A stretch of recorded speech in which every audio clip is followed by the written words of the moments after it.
Hi guys, welcome to Kwame Affair Exclusive. Today my spotlight is on ECOWAS. We're talking about Economic Community of West African State. Anytime ECOWAS is mentioned, we are talking about countries like Ghana, Benin, Burkina Faso, Cape Verde, Cote d'Ivoire, the Gambia, Guinea, Guinea-Bissau, Liberia, Mali, Niger, Nigeria, Senegal, Sierra Leone, and Togo. ECOWAS has 15 states. Now, the reason why I'm here with my spotlight in ECOWAS is very simple. ECOWAS has actually appointed a new chairman. The previous chairman was Nana Addo Dankwa Akufo-Addo. Remember, his term was extended to a year, and then after he finished his term. And so the outgoing chairman of AU is President Nana Addo Dankwa Akufo-Addo, who happens to be the president of Ghana. Now there comes the term of Nigeria's president. I'm talking about current president of Nigeria, who is in the person of Bola Ahmed Tinubu. Now, who is Bola Ahmed Tinubu? What will he be bringing on board? Why is it important for us to be talking about his leadership at ECOWAS? Of course, ECOWAS is very important and dear to our hearts. For the 15 states within the ECOWAS umbrella, it is quite important for us because when it comes to trade, if there is free flow of business within the membership state, it's helping all of us. If security is good through collaboration, it is helping us. If members move beyond or move within the various states and then we are not being harassed by security, it is good for us. And it only helps us to have a better life, makes life easy with trade and all that. Remember, ECOWAS equally have mandate of ensuring free trade, security, and then a lot more. And so an important gesture of this sort, we would have to pay attention to the new chairman who is coming. Don't forget, recently ECOWAS has been hit by several coups. I mean, the one that happened at Burkina Faso, the one that happened at Mali, and then the coup we recently had at Guinea, whose president or leader of the junta being Doumbouya. And this situation is worrying, as I said. So at this point in time, because of the level of instability we've experienced right from 2000 through to 2001 going, everybody would want to listen with rapt attention, especially what the new chairman plans to do or the foresight of the new chairman of AU. So now let's go take a listen to Tinubu and then assess his statement, if indeed there's going to be light at the end of the tunnel for ECOWAS. We will not allow coup after coup. West Africa's president.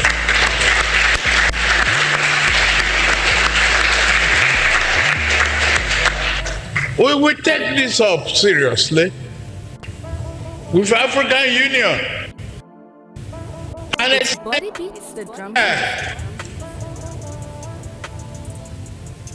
to the European Union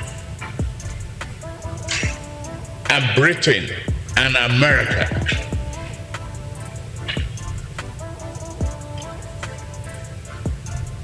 Take it up. It's a challenge. Yes, democracy is very tough to manage, but it's the best form of government. And we also ascribe to it. We must bite back. We can't sit like toothless bulldog and ECOWAS. For the confidence reposed in me, I pledge to you, Your Excellencies, distinguished ladies and gentlemen, that I will do my best. I am just new. This is my first. I'm giving a surprise package. We will work collectively to pursue inclusive economic integration of West Africa region. We should serve a warning to exploiters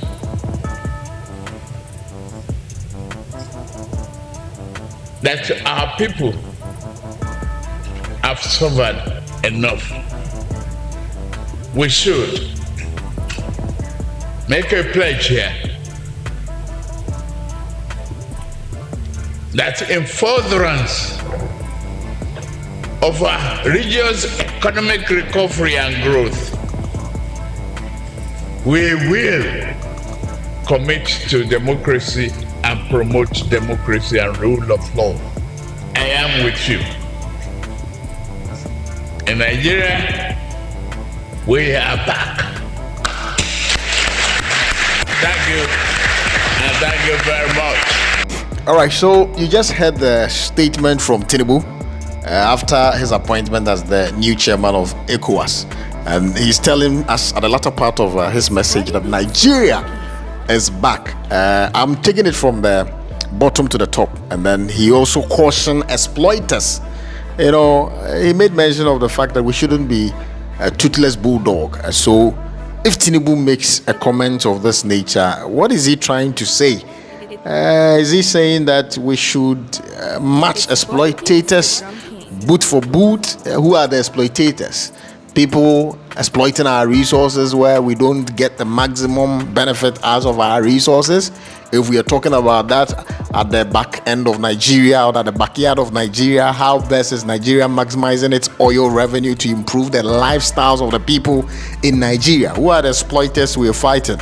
Of course, you made mention of EU, Britain and America, after you made mention of the fact that we will not allow coup. And so you are talking about these people as your partners in terms of coup. But historically, we've also noted that anytime an exploiter wants the hub, or if an exploiter realizes that there is for example, Congo, I mean, the wars which has happened in Congo for a very long time, historically, we are all aware that exploiters have overthrown government over government on the line of their interest. So if Tinubu is talking about exploiters, I don't know the kind of exploiters he is talking about, whether the ones at his backyard, the ones in Ghana, the ones in Senegal, they are basically everywhere. And then all of you are aware that currently we are dealing with the issues of LGBT. I mean, when it comes to LGBT issues, I don't want to talk much, but who are the exploiters? Who is forcing A to do B in his own interest? Or what kind of exploiters is Tinubu talking about? And so he would have to basically explain it to us for us to appreciate the kind of exploiters he's talking about. All right. He also made mention of the fact that we must guard our democracy. Even though democracy is one of the expensive system of government, it is the best. And so all of us would have to protect our democracy and then make sure that democracy rules at the end of the day. I will not say I agree or I disagree, but the truth of the matter is we have not found our indigenous way of ruling ourselves. Africans have not modernized our indigenous way of ruling ourselves. It is still a borrowed way of ruling. And if that is what the majority have accepted and feels is the best, meanwhile, it is expensive per where you are coming from, per resource available to you, per your social malware. If democracy is still the best for us, then Tinubu is emphasizing that. I'm not sure we're going to probably do studies to adapt something that is coming from us and which can best help us to govern. After studying coups which have been happening in Africa, maybe we are not kind of studying the root cause well to equally appreciate that the system of government that we're using for ourselves at democracy, maybe we would have to think through it and ask ourselves that the kind of democracy which makes a limited number of people rule in the name of a mass ruling, as to whether we should have another thought about it. As for example, I mean, when you say parliament, we elect people, they go to parliament, they represent various constituency. But for example, when issue of I still don't want to use this example, but there are issues. For example, when e-levy came, you could realize that many Ghanaians didn't want e-levy to pass. But at the end of the day, you realize that since majority needed that revenue as a basis to get the 3 billion IMF loan, the majority were able to have their way at the end of the day. So though many Ghanaians or majority of Ghanaians felt that e-levy shouldn't go through because already we've been overburdened with tax, but yet they pushed their way through. At the end of the day, is it really the voice of the majority, or it is the voice of the government in power and how to get your agenda through? So I don't think Tinubu is actually having a real think about democracy. In the meantime, that is what we have, and then he's just trying to protect what we have. He just said that we're going to do our best. So I take it like that. We're going to do our best. There's a surprise package. We're going to work collectively. That is what actually Tinubu is saying. And so, working collectively, I'm sure Ghana, Nigeria, Burkina Faso, we are all going to work among ourselves and then work in our best interest. But this is the problem. You know, in West Africa, some countries were colonized by British, others by France. And so sometimes when we think about collaboration, you also have to ask, what is the interest of the paymaster?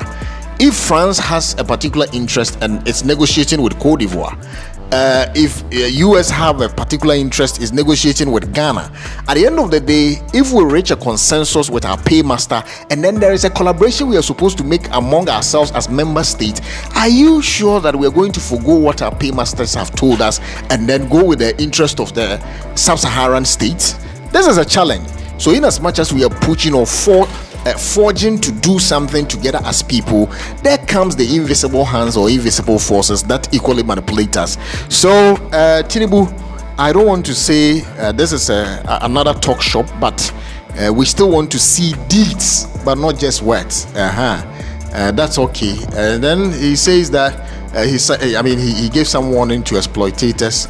We are not maybe a better, but now, one key important issue that I want us to pay attention to is, you see the recent coup which happened within the West African states. Let's start from the Mali coup which took place in August 2020. From the Mali coup, we came to that of Guinea. And then we've also seen the coup in Burkina Faso.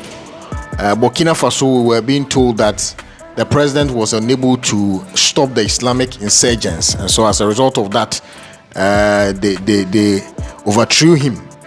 We've also seen in Guinea where Doumbouya with his military group took over, telling us that there was corruption, level of poverty in the country was so huge, and then all that. And then you see that the basic line for many of these coups have been corruption, poverty, and then insecurity. Now, my problem with ECOWAS is this. ECOWAS sanctioned Guinea, and so at the end of the day, if you have economic sanction, there is expectation that you have to feel it, and as a result of that, you would have to conform to an extent. Now you realize that irrespective of the sanction, Doumbouya didn't necessarily feel it. So ECOWAS will sanction you in the name of trying to bring you back to a democratic rule. Yet after the sanction, these actors don't heed to the purpose of the sanction. So the question is, how effective is ECOWAS sanctions as of today? Is it biting enough? Is it hard enough? Does it? I'm not sure. I don't know the effectiveness of ECOWAS sanctions today. The same thing happened to Burkina Faso. They told Burkina Faso, go back to civilian rule. We've given you time. That. At the end of the day, what happened? Burkina Faso rather relied on the Russian mercenary groups, which is Wagner. They called Wagner to come and protect them.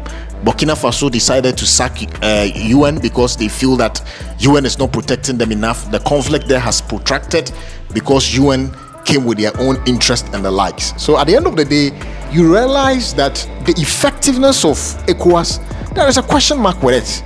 And sometimes when you say this, ECOWAS will tell you every country is a sovereign state and therefore interfering in their affairs is a bit difficult, blah, blah, blah, blah. I think that ECOWAS will still have to show us the way. Come out with stringent policies that will make it possible for member states to conform to agreed rules and regulations. And again,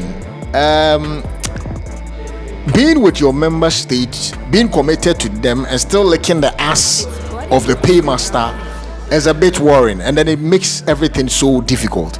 So Tinubu, these statements, they are welcome, but I feel that we should do better. We shouldn't come to a meeting, act like we are so committed, and then when we go back to our individual countries, we go and salute our paymaster. When we do that, at the end of the day, it looks like we are round and round in circles and it doesn't go anywhere. So I feel that must be looked at again and again. Sometimes you make the whole ECOWAS look ineffective. ECOWAS, but why don't you effective be? And it's not good. It's not nice.